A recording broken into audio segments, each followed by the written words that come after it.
Bienvenidos a una cápsula más de la asignatura Seguridad Estructural.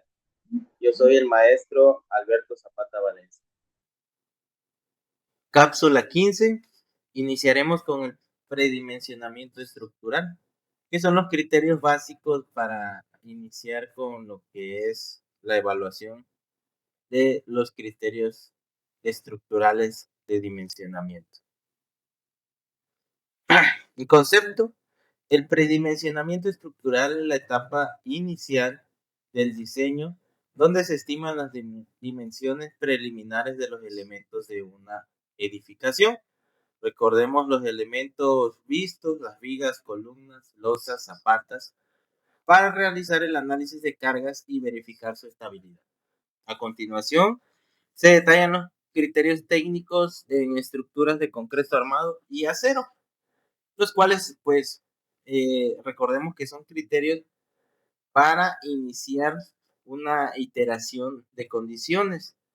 Recordemos que para el criterio estructural debemos de conocer los pesos de las cargas muertas que van a tener nuestros elementos. Entonces, para conocer estos pesos muertos, estas cargas muertas, debemos de conocer las dimensiones de los elementos estructurales.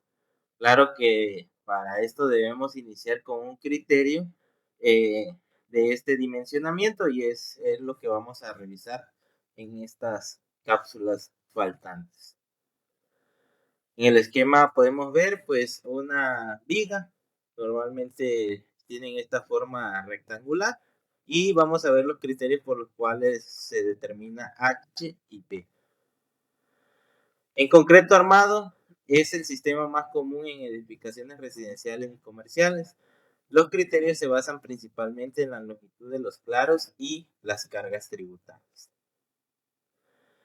Tenemos que recordar que el concreto armado es la combinación del concreto y un armado a base de acero y varilla corrugada, el cual se dispone en ciertas formas que nos garanticen que el concreto armado va a realizar la función para la cual se ha diseñado. El concreto, recordemos también que es un material compuesto de cemento, arena, grava, agua y aditivos, los cuales durante el proceso de fraguado van a lograr una resistencia que es la que nos permitirá saber cuáles son los esfuerzos que este concreto, una vez elaborado y fraguado, pues va a poder resistir. Teniendo estos conocimientos, podemos determinar las características del concreto armado, lo que buscamos en él.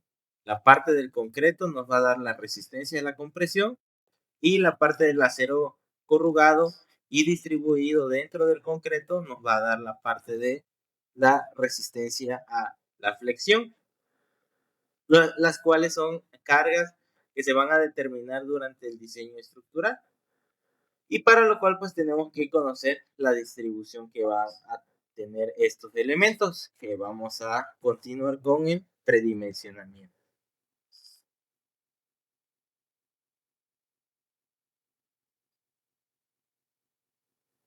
Vigas principales, por ejemplo, el peralte H que veíamos, se estima generalmente como H igual a la longitud entre 10 a L entre 12. Para cargas mayores o zonas sísmicas se prefiere L entre 10, ya que es un número más conservador.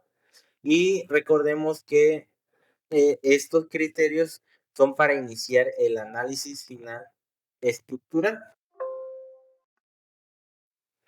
Y para calcular el ancho B suele ser de medio a 2/3 del peralte, y con un mínimo constructivo de 25 centímetros para evitar problemas de vibración o congestionamiento de acero.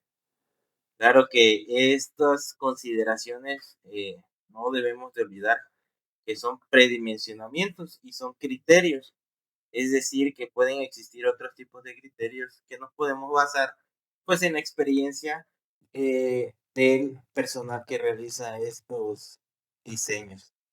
Sin embargo, es siempre importante que debemos remitirnos a las normativas locales aplicables.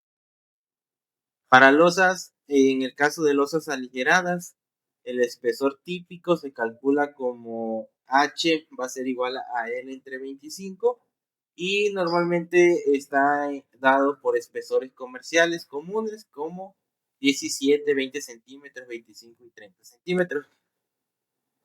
No debemos dejar de lado que el aligeramiento en losas se va a dar de diferentes tipos, con viguetas de concreto, viguetas de concreto, casetones de poliestireno o cualquier otro material aligerante, y el cual, según sus dimensiones, pues va a determinar ciertamente cuál es el peralte mínimo que se debe de realizar para poder utilizar este tipo de tecnología aligerada.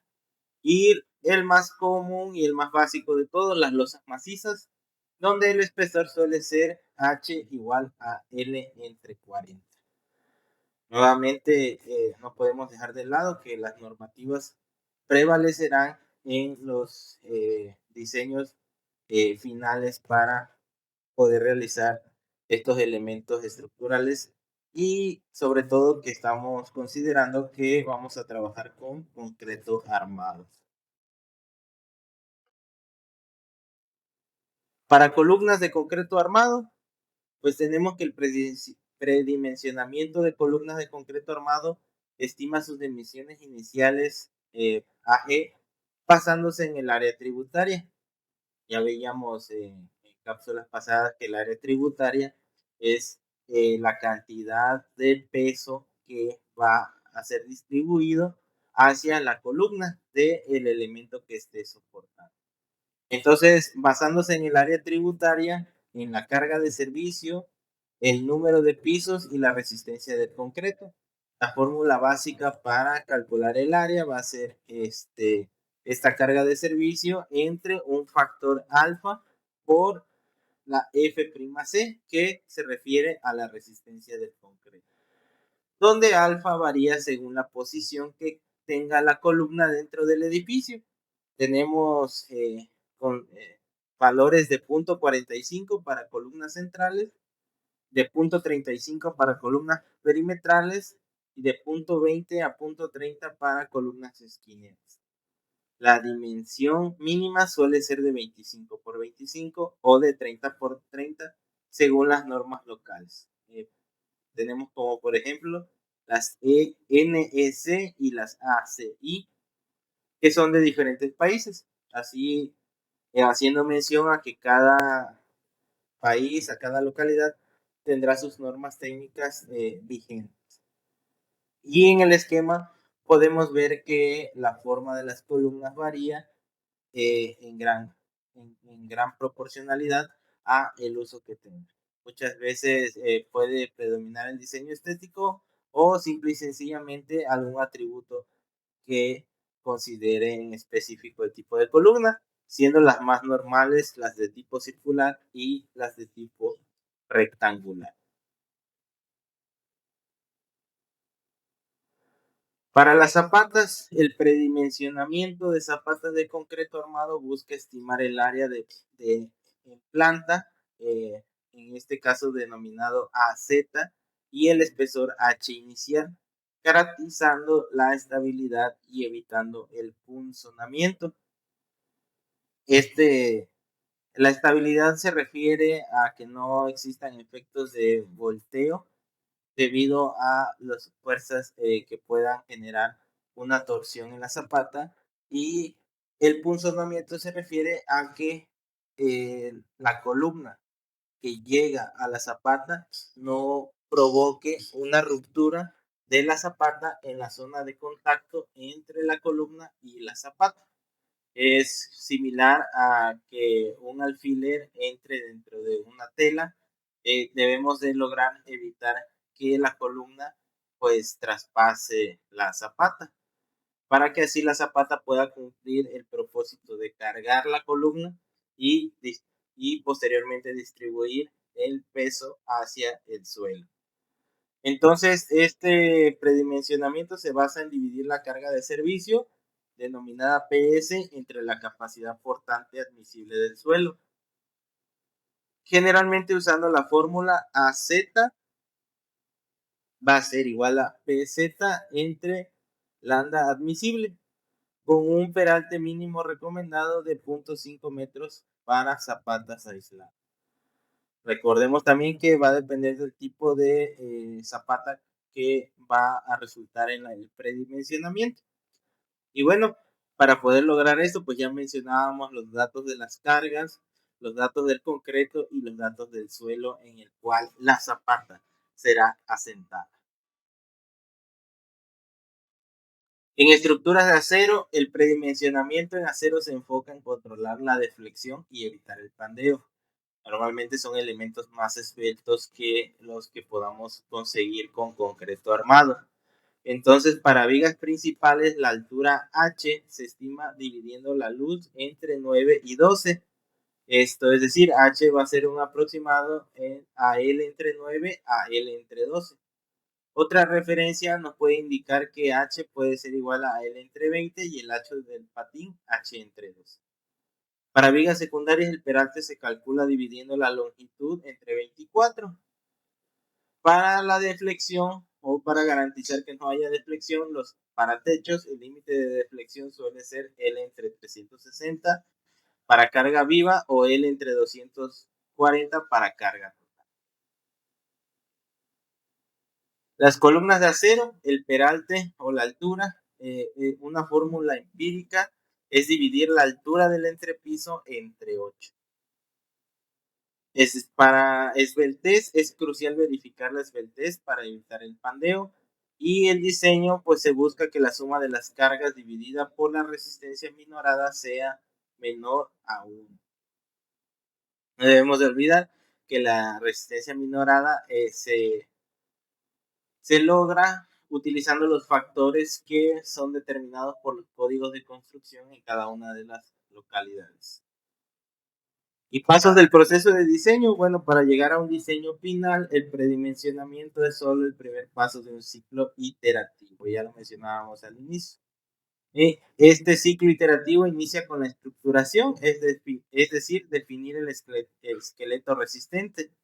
Ya esto viene del diseño arquitectónico, que nos dirá las formas que va a tener la construcción y en las cuales pues nosotros al diseñar las estructuras vamos a determinar la posición de cada uno de los elementos estructurales de los que hemos hablado.